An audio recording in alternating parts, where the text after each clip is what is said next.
¿Qué tal? Buenas tardes. Jornada de tregua en Galicia después de muchas jornadas de duro temporal. Hoy ha llovido de forma más localizada, más calmada, pero las imágenes siguen hablando por sí solas. Hoy hemos estado en Pontemaceira. El pasado viernes esta localidad se veía literalmente bajo el agua.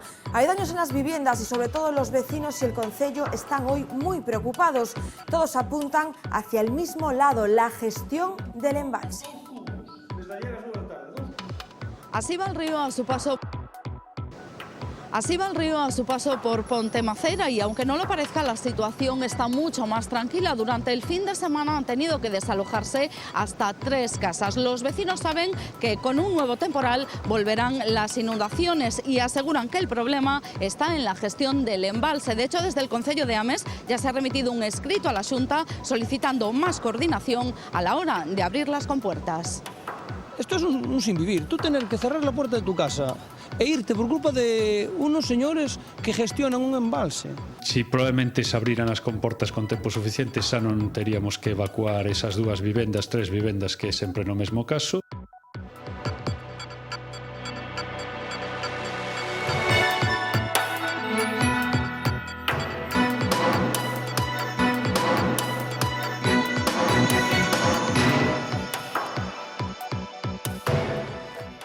Hoy haremos un repaso de la resaca que ha dejado este temporal. Esta es la tierra de la lluvia, pero los registros y sobre todo el nivel de las inundaciones ha sorprendido mucho. Y es que ha habido problemas en lugares que podemos decir que son clásicos, como Caldas de Reis o Betanzos, pero los ríos se han desbordado también en otros lugares en donde ya es menos habitual.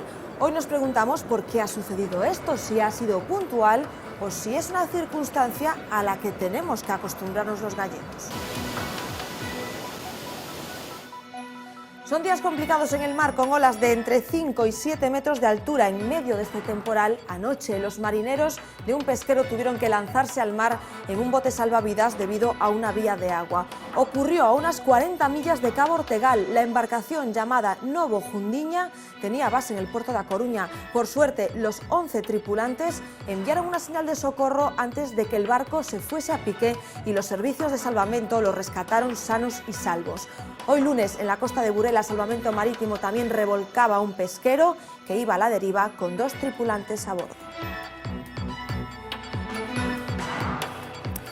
Esta es solo parte de la actualidad que nos deja este día en Galicia, pero hoy la noticia tiene lugar y nombres propios. Lucía Vidal, buenas tardes. Muy buenas tardes, Gladys. Sí, el lugar se llama Palma de Mallorca y la protagonista del día la hemos visto en un lugar en el que ella jamás seguro pensó encontrarse.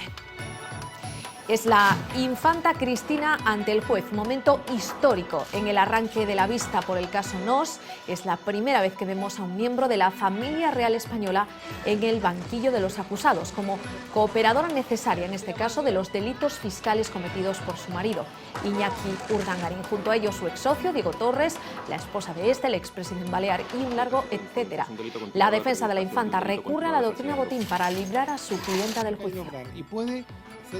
Otorgar legitimación a la acusación popular Sindicato Manos Limpias en el presente caso supondría quebrantar la doctrina emanada hasta la fecha por el Tribunal Supremo y una discriminación no justificada hacia los ciudadanos.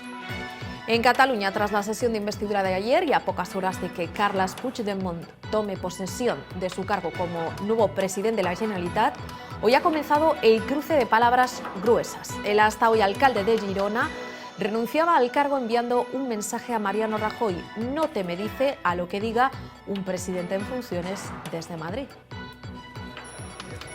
Palabras duras pero esperables del presidente electo en Cataluña, mientras PSOE y Podemos le piden a Rajoy que se siente a dialogar. El ministro de Interior, más que de diálogo, habla de fuerzas del orden. Fernández Díaz afirma que el gobierno tiene a la Guardia Civil para garantizar la unidad de España. Y el titular de Justicia también avisa de que el gobierno en funciones cumplirá con su obligación. Aumenta la escalada de tensión y el que se retira es Artur Mas, que hoy ha recogido su despacho con serenidad de espíritu, según él mismo ha asegurado en las redes sociales. Mariano Rajoy es un presidente en funciones, por tanto hace declaraciones en funciones. No me interesa lo que diga un proyecto que se acaba, me interesa lo que diga el proyecto que tiene que venir, si es que tiene que venir alguno, porque de momento los deberes que hemos hecho en Cataluña, en España creo que aún no los han hecho. Si dejamos que el miedo nos paralice, nunca progresaremos y nunca haríamos nada por la gente. ¿Tendrá grupo propio en el Congreso? Esa es la pregunta que sigue girando en torno a En Marea. El secretario general de los socialistas se ha pronunciado hoy sobre esta posibilidad. Con el reglamento en la mano, Pedro Sánchez lo ve muy complicado. Sin embargo, para los propios diputados, los 6 que consiguió esta formación en las pasadas elecciones generales, no tener ese grupo propio sería una especie de golpe de Estado. En su despedida de hórreo, Pilar Rojo ha asegurado, en cambio, que constituiría un fraude de ley. La lucha de los enfermos de hepatitis C escala un peldaño. La Fiscalía de Santiago ha presentado una denuncia con un objetivo: que se investigue la responsabilidad que tuvieron tanto el Gobierno central como el Sergas en el fallecimiento de varios pacientes que no recibieron el tratamiento, un tratamiento que sí les había recetado su especialista. Dicen los afectados que fueron condenados a pena de muerte. Non é máis que a punta do iceberg. Estamos falando de centos de mortes nun ano e pico que se tardou en permitirnos acceder a esos tratamentos. Bueno, la responsabilidad es no darle, o por lo menos perder la oportunidad de curación. Estamos hablando de unos fármacos altamente efectivos, hablando del 90%, como si le negamos un antibiótico a una neumonía. El paciente va a morir. Los veremos dentro de unos días en el recinto ferial de Silleda, poniendo a prueba sus conocimientos. Casi 10.000 aspirantes concurrirán a los exámenes del Sergas para intentar hacerse con una de las 287 plazas que se han convocado. 205 se corresponden a la categoría de enfermero y 82 a médico de familia. Toca a 33 aspirantes por plaza. Las pruebas se realizarán el sábado 23 de enero. Es la segunda convocatoria de este tipo en 2 años. A finales de 2014 ya se hicieron estos exámenes. Hoy nos despertábamos con la pérdida de una figura irrepetible, inigualable. David Bowie nos dejaba a los 69 años víctima de un cáncer. Look up here, I'm in heaven. Acababa de sacar su último trabajo, el que están escuchando, el 25º de su carrera, Black Star, su legado musical, una suerte de epitafio. Lo editó justo el día de su cumpleaños, el pasado viernes. Historia del rock con mayúsculas. En unos minutos recordaremos parte de su prolífica discografía con la ayuda de nuestro crítico de cabecera, Javi Becerra, nuestro particular adiós al artista británico, más que una estrella, todo un icono del siglo XX.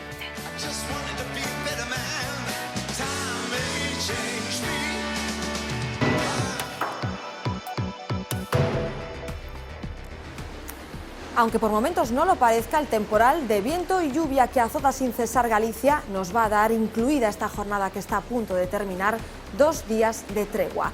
El miércoles llega una nueva borrasca, así que la relativa calma durará bien poco. Ayer domingo en muchos puntos el agua no se tomó ni un descanso de 5 minutos. La diferencia hoy es que las precipitaciones han sido dispersas e intermitentes, aunque las tormentas de granizo han causado problemas. Se cree que fueron las causantes de una colisión múltiple en la A6 a su paso por Aranga. Otro de los cambios es el relativo a las temperaturas. Han bajado debido a la entrada de aire frío por el Atlántico. En torno a las 9:30, como siempre, echaremos un vistazo a cómo se presentan las próximas horas, pero antes vamos a hacer una radiografía de los escenarios más afectados por las lluvias, de nuevo pendientes sobre todo del cauce de los ríos. Lucía. Buenas tardes de nuevo, Gladys. Sí, de norte a sur de la comunidad y de este a oeste, vigilantes ante el caudal de ríos como el Miño, el Sil, el Támega o el Neira. Está activada la prealerta por posibles desbordamientos. Y es que, aunque hoy haya llovido menos, como bien decías, la cantidad que ha caído durante todo el fin de semana mantiene bien llenos los ríos. Este que ven es el Umia, a su paso por Caldas de Reis. Todos los vecinos siguen mirando al cielo porque baja al límite de su capacidad y podría salirse en cualquier momento. Y viene muy lleno. Yo estoy viendo ahora que el Muiño que es un bar típico, está inundado de agua, debe estar agua incluso dentro. Llovió muchísima, falta hacía desde luego también. Ahora no existe río, es prácticamente todos los que van completamente a tope, ¿entiendes? Inundaciones, sí, siempre pasa igual. Vamos a ahogar todos, vamos. Sí, la verdad es que sí, aún sigue estando alto, pero bueno, Los próximos días ya dan, las condiciones meteorológicas son mejores y esperemos pues que la cosa pues que siga así. Unas a más altura, otras menos altura, pero en todas las casas, en todos. La fotógrafa se tenía que poner hoy las botas de agua para captar la imagen. Así quedaba este lunes el club de piragüismo O Muiño, donde el agua ha entrado hasta la cocina. Lo van a ver al abrir esa puerta. Hoy se podía haber practicado este deporte sin salir casi de las instalaciones ubicadas en Ribadumia. Y el río en el que este fin de semana encontraron el cuerpo sin vida de un hombre en Sigüeiro, el Tambre, continúa discurriendo con un caudal por encima de los niveles normales. Betanzos, una localidad que siempre se sitúa en la zona cero de las dañadas por inundaciones. Lucía este aspecto por la tarde, bastante más tranquila que el pasado viernes, cuando el Mendo se desbordaba, causando problemas en la parroquia de Roibeira, hasta 60 centímetros de agua acumulados al pie de las casas. Los equipos de emergencia tuvieron que evacuar a una vecina. Este lunes la situación que se respira es la de calma. Y así bajaba hoy el río Miño a su paso por Lugo, no tan crecido como en las pasadas horas, aunque se ha incrementado esta noche y con el mobiliario urbano y buena parte de los árboles sumergidos aún bajo el agua. Está preocupando más el Miño en el sur, en la provincia de Ourense, más de 6 metros de altura. Su afluente, el Sil, inundó una decena de viviendas y huertas en Obarco, donde varios vecinos tuvieron que ser desalojados minutos antes de las 7 de la mañana. No corrieron la misma suerte los animales de las granjas, pequeñas explotaciones caseras, básicamente conejos y gallinas, que se dan por perdidos. El río Lagares en Vigo sí fue fiel a las predicciones y dio la tregua anunciada a los vecinos de la ciudad, completamente desbordado el viernes. Seguro que recuerdan la imagen de Balaidos cercado por el agua, que llegaba a las rodillas. Hoy los alrededores del estadio están ya secos, aunque ayer el tiempo tuvo en vilo a la parroquia celeste. Hasta el último minuto finalmente sí se pudo disputar el Celta Atlético de Madrid.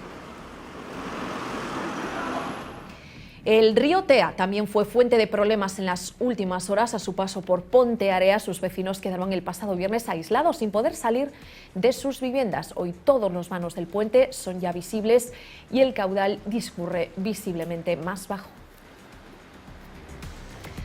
Los efectos de las lluvias no solo se han dejado ver al lado de los ríos, aunque sobre todo también en plena carretera. Un carril de la G56 entre Santiago y Grión, a la altura de Bertamiráns, permanece aún cortado al tráfico, sentido entrada a Compostela, por un desprendimiento de tierras y rocas en el talud del carril derecho. Los operarios siguen en la zona tratando de volver a la normalidad 2 días después del suceso.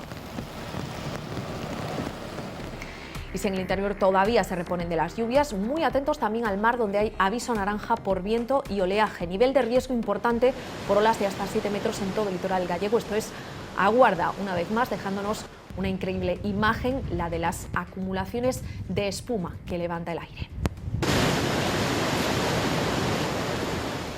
En el mapa de Galicia, el otro aviso activado hoy era el amarillo por nieve en puntos del interior de Lugo y Ourense, por acumulaciones superiores a los 5 centímetros. La presencia de hielo en el asfalto ha provocado complicaciones en las carreteras de montaña. Hubo que circular con precaución a su paso por Ocebreiro, donde la DGT tiene cerrado el tráfico a los camiones. La localidad lucense volvía a despertarse cubierta de nieve, el aspecto habitual, por otra parte, en esta época del año. Ni un peregrino a la vista, solo máquinas quitanieves en un paisaje muy bello, pero que invita a verlo desde la barrera.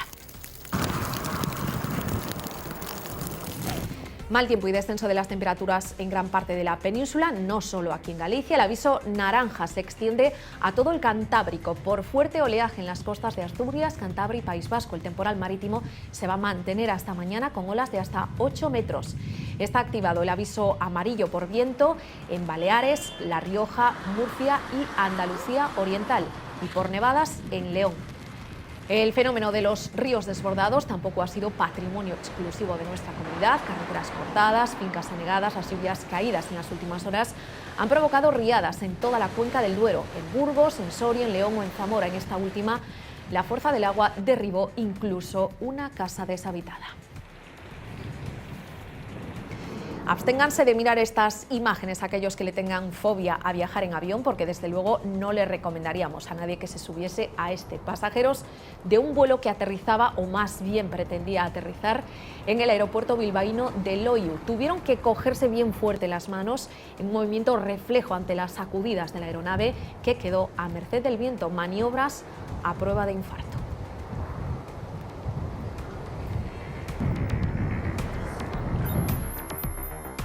Hoy la lluvia ha dado una tregua a un pueblo coruñés llamado Ponte Maceira, pero los vecinos temen que esa tranquilidad dure poco. Esta localidad es una de las que más sufren inundaciones con cada temporal. Los vecinos apuntan a un culpable claro, la empresa que gestiona el embalse cercano. Aseguran que a pesar de las crecidas, las compuertas no se abren hasta que el Tambre está literalmente dentro de sus casas. Así bajo y el Tambre en Ponte Maceira. Suena con fuerza e, aunque non lo parezca, la situación ha mejorado. Se está un pouco máis calmada, xa se notou que baixou bastante o caudal do río e agora, claro, está chovendo e haberá que esperar as previsións. Protección Civil vigila el río que sigue desbordado mientras los vecinos vuelven a sus casas. Carlos fue uno de los afectados por las inundaciones. Literalmente tuvo que irse de su vivienda. Claro, porque no momento que o río bota fora, colle unha corriente por pola carretera, tes que ir, non podes quedar dentro. Ya no hay agua, pero sí secuelas, muebles destrozados y la humedad impregnándolo todo. Entrou hasta a altura esa de aí. Non me sobe a humedad na parede, está mollado isto aquí, mira. Y así con cada temporal. O daño moral? Isto non yo deseo a ningún enemigo. La situación se repite aquí, en este restaurante. Han tenido que cerrar porque literalmente entró el río. Tivemos un pouco de previsión porque xa era visto que iba a subir, quitamos todos os muebles e as cousas que puidemos, non? O momento é máis limpieza e, bueno, unha terraza aí de madeira que temos que tamén a destrozou un pouco e tal, pero, bueno, toca remontar. Hoy el río da una tregua, pero los vecinos de Ponte Maceira tienen claro que con un nuevo temporal volverán las inundaciones. Porque los vecinos tienen claro cuál es el problema. La empresa que gestiona este embalse, que no abre las compuertas y el río, ya caudaloso, se desborda. No puedes tener un embalse a un 85-90% de capacidad todo el año sabiendo lo que va a venir. Es que esto no es decir, es un tsunami, no es un tsunami. Desde el Concello de Ames han enviado a la Xunta un escrito urgente para que tome medidas. Que o embalse Barrié debería abrir antes as comportas, deben ter esa previsión. Si probablemente se abriran as comportas con tempo suficiente, xa non teríamos que evacuar esas tres vivendas que é sempre no mesmo caso. Esperan una respuesta mientras miran al cielo, sabiendo que con nuevas lluvias estarán de nuevo con el agua al cuello. Ríos a rebosar, inundaciones constantes desde hace ya muchos días, pero hoy Más que Contar nos preguntamos por qué se está inundando Galicia, qué tiene de diferente este año o qué estamos haciendo mal, qué está haciendo mal la mano del hombre. Nos vamos a ir en directo a Vigo cuando son las 8:49, porque le vamos a pedir explicaciones y sobre todo soluciones a la persona que nos escucha ya, Antón Lois de Amigos da Terra. ¿Qué tal? Muy buenas tardes. Hola, buenas tardes. Antón, por tu experiencia, aunque sé que es una pregunta muy general, ¿son normales estas imágenes que hemos visto en los últimos días de inundaciones aquí en nuestra tierra? A ver, lo que esto sí es normal, porque además lo estamos viendo en las imágenes. Que hacen las personas son siempre las mismas imágenes, siempre en los mismos sitios, siempre en los mismos ríos, desbordados exactamente en los mismos puntos. Es que el nombre de las cosas es muy interesante. Todas esas zonas son planicies de desbordamiento, es decir, cuencas de inundación. Algo que se llama cuenca de inundación es el sitio donde en caso de una crecida el río se desborda sistemáticamente. El problema es que en esos sitios nunca a nadie se le ocurría la brillante idea de montar una casa, por dos motivos. El principal por eso, porque es la zona donde siempre se inunda el río. Y el segundo motivo es porque, curiosamente, esas zonas eran las mejores tierras de cultivo, porque esas inundaciones también aportaban los nutrientes que fertilizaban el suelo, con lo cual porque se te inunda la casa y porque eran las mejores tierras para cultivar, a nadie se le ocurría instalar una casa a 10 metros de la orilla de un río. Poco a poco hemos ido invadiendo ese espacio, pero es un espacio que tenemos prestado y de vez en cuando el río recupera el que es su espacio. Pero esta es la fotografía, pero una fotografía es irrelevante, es la misma fotografía que hace 2 años con el ciclón Magritte, que hace 4 años. El problema es cuando esas fotografías las ordenas y consigues formar una película, que es lo que te da las previsiones. Y la previsión es que no va a ir a mejor, en absoluto. Porque de eso es de las cosas de las que tenemos datos, del qué, cómo, cuándo llueve, llevamos midiéndolo desde hace décadas. Entonces claro, Antoni, sabemos... ¿cómo son esas previsiones entonces? Que dices que no son halagüeñas.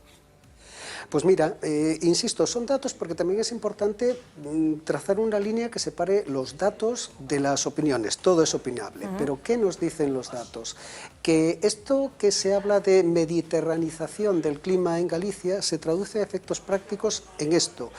Llueve menos, sé que hoy es absurdo decirlo, nos asomamos a la ventana y decir que llueve menos, dice por Dios, sí, está en general lloviendo menos, pero es que está cambiando el cuándo llueve, se reducen las lluvias en primavera y aumentan las lluvias en esa transición del otoño-invierno. Pero el cómo es lo que está cambiando fundamentalmente, que las lluvias cada vez son más torrenciales, es decir, la misma cantidad de agua que se repartía al cabo de un mes, ahora cae en 2 días. En 2 días pueden caer 200 litros por metro cuadrado en Galicia. Esto sí es algo novedoso y la tendencia, con base en estos datos, es que hacia ahí va la previsión, en que las lluvias van a ser menores, pero cuando caigan van a ser más torrenciales. Lo que hemos visto siempre de las gotas frías del Mediterráneo, esto es lo que está pasando.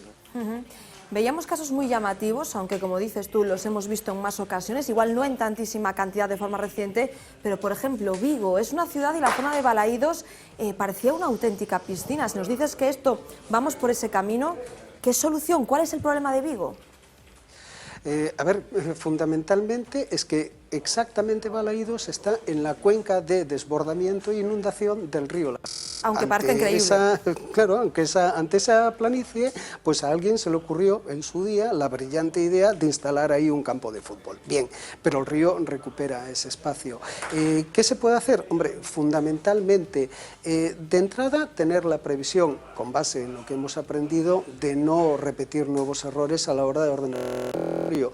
Pero si a día de hoy, en esa zona, que insisto, es una de esas zonas donde las fotografías son recurrentes de inundaciones, hoy se plantea hacer un aparcamiento de varias plantas subterráneo, no parece una idea especialmente brillante. Claro, al final estamos poniendo puertas, lo que tú dices, al agua, que recupera siempre su espacio. Claro, también veíamos imágenes como muy habituales, como son las de Lumia, zona de Caldas. Claro, estamos hablando de una zona rural, pero ¿es el mismo problema? Es exactamente el mismo problema, pero además, sobre todo, porque también la percepción que tenemos es engañosa. Todas estas imágenes de Caldas de Reis, de Lumia, del Miño, del Sil desbordado, pero es que esa cantidad de agua es un problema ecológico serio.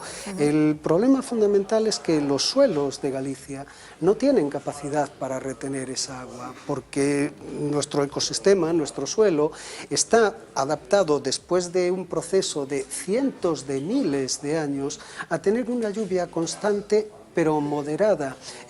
Sería muy fácil de explicar, es como si cualquiera de nosotros bebemos 1 litro de agua al día. Si probásemos a beber hoy 7 litros de agua, pero no volviésemos a beber ni una gota hasta la semana que viene estaríamos en coma. Claro, nuestra necesidad de agua es permanente, pero nuestra capacidad de retención del agua es muy limitada. Eso es lo que le está pasando a la ecología en conjunto de Galicia. Ese exceso de agua torrencial que los suelos no retienen y que estamos cambiando el clima a una velocidad infinitamente mayor de la capacidad que tendrían los suelos y el ecosistema para adaptarse.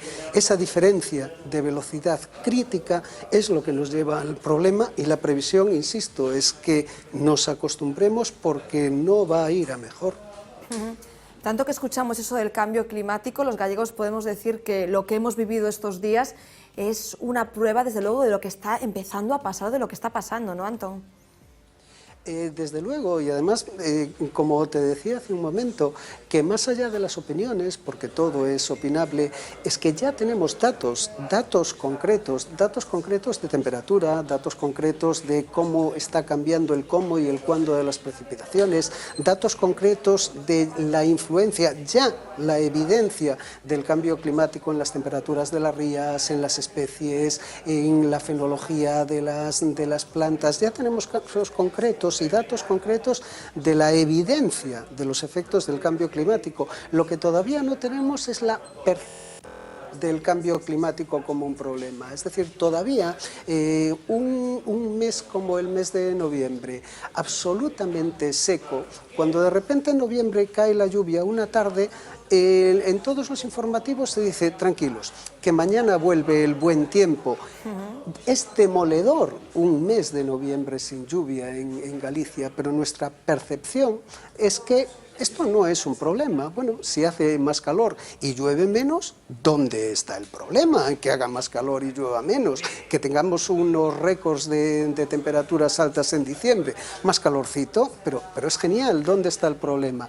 El problema es que estamos destruyendo todos los procesos ecológicos esenciales de los que depende nuestra vida. Antón, nos lo pintas muy mal. Llueve de forma diferente, de forma más torrencial. El suelo no consigue absorber esa cantidad de agua. Pero ¿y qué nos dices de los embalses? Hemos escuchado a los vecinos de Ponte Maceira, hace unos minutos, diciendo que tienen miedo por la forma en la que se gestiona el agua. ¿Cómo nos afectan los embalses? Sí, este es otro problema complejo porque son piezas que conforman este puzzle. En el país de los 1000 ríos es también el país de los 1000 embalses y muchas veces el interés de tener esa masa de agua acumulada hasta el último momento, hasta que literalmente desborda por encima del muro del embalse, hace que se tarde excesivamente en abrir unas compuertas, cuando precisamente debería ser todo lo contrario, que esos embalses deberían modular el ciclo del agua y mantener siempre el caudal ecológico. De todas formas, es el problema inverso a los periodos de sequía, donde ese caudal ecológico mínimo que por ley se debería garantizar, los mismos embalses lo incumplen y cuando llega la temporada de sequía cierran de compuertas y no dejan salir ni una gota de agua. Pero de todas formas es que estamos alterando con los embalses también todo el ecosistema de los ríos. Cuando en estos casos, hombre, es que una buena parte del problema es que los ríos están sucios. Sucios, es decir, que el bosque de ribera tiene es decir, los bosques de ribera son basura. Es decir, están sucios porque hay bosque de ribera. Perdón, el bosque de ribera, además de modular y reducir la velocidad lineal de la bajada de agua, imaginémonos todas estas trombas de agua sin nada que las frenase, lo que se llevarían por delante, pero es que actuaban como esponjas que mitigaban precisamente esas crecidas. Es todo lo contrario. La destrucción sistemática de los bosques de ribera acrecienta todavía más el problema. También podemos optar por convertir los ríos en colectores. Como decía aquel expresidente de Estados Unidos, que el problema de los incendios era que no hubiera bosques, pero es que es peor el remedio que la enfermedad. Una pieza, desde luego, encaja con la otra. Antón Lois, de Amigos da Terra, muchísimas gracias, como siempre, por atender a V Televisión y a Más que Contar. Buenas noches. Muchísimas gracias a vosotros. Hablamos de la lluvia constantemente, pero además el día hoy ha sido complicado en el mar. Salvamento Marítimo remolcaba hoy un pesquero a la deriva ante la costa de Burela. Iban a bordo 2 tripulantes. La alerta por mar de fondo es una constante también en estas jornadas. Las olas han superado los 7 metros de altura. Es el desafío al que se enfrentan los barcos de pesca que intentan faenar en medio del temporal. Anoche, 11 marineros tuvieron que lanzarse al mar y abandonar su embarcación, que había sufrido una vía de agua. Ocurrió a unas 40 millas del Cabo Ortegal. Los tripulantes del pesquero Novo Jundiña, con base en el puerto da Coruña, lanzaban una llamada de socorro que fue recibida por el Centro de Salvamento de Fisterra. Los marineros pudieron lanzar el bote salvavidas antes de que el barco se fuera a pique. Un helicóptero Elimer localizó el bote con sus tripulantes a bordo, sanos y salvos. El buque era propiedad de Severino Ares, presidente de la Lonja Coruñesa. Ya ven, no todo es lluvia, también ha habido muchísimas alertas en el mar. Xavier Fonseca, ¿qué tal? Buenas noches. Buenas noches, Gladys. ¿Cómo le buscamos una explicación a todo esto? Pues sí, llevamos varios días ya con varias alertas naranjas en el mar. De hecho, Gladys, desde que hemos comenzado el 2016 no hemos sido capaces de desactivar ese aviso de color naranja, a pesar de que hemos tenido días con mejor y con peor tiempo en tierra, en el mar.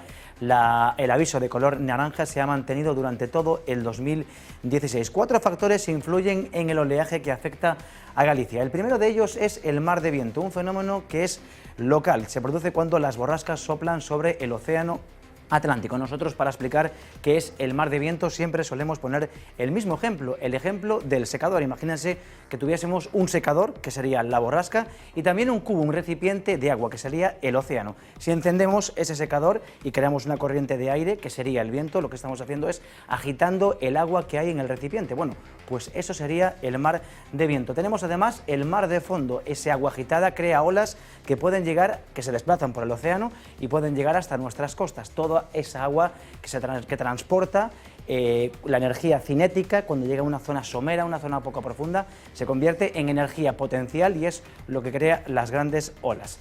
Además tenemos un tercer factor, que es la mar combinada, que es la configuración sin duda más peligrosa que hemos tenido estos días y que, por ejemplo, esperamos para mañana en la costa sur de la comunidad, que se da cuando coincide el mar de fondo y el viento local. Por ejemplo, mañana en la costa sur de la comunidad esperamos vientos del noroeste y también mar de fondo del noroeste. La combinación de estos dos factores provoca que el oleaje sea más intenso. Y por último, por supuesto, las mareas, que como todos ustedes saben es un fenómeno que provoca el tirón gravitatorio de la Luna. Además tenemos mareas vivas cuando tenemos luna llena o luna nueva. Estos días precisamente tenemos luna nueva y el agua sube con más intensidad porque la Luna se sitúa entre la Tierra y el Sol. El agua puede subir hasta 4 metros más cuando tenemos la Luna en fase nueva. Todos estos factores que están viendo aquí explica, por una parte, las inundaciones que estamos viendo, parte de las inundaciones que estamos sufriendo estos últimos días, y también el temporal en el mar. Lo que hay que decir es que mañana, por primera vez en el 2016, Gladys, la alerta no será de color naranja, sino de color amarillo, porque estos días se está estabilizando un poco el tiempo. Bueno, en el tiempo, en los ríos, en el mar, todas las piezas se encajan. En unos minutos nos vemos, Xavi, para contar con detalle cómo vienen estos días, la previsión del tiempo. Nosotros paramos, nada, a la vuelta, mucho más que contar.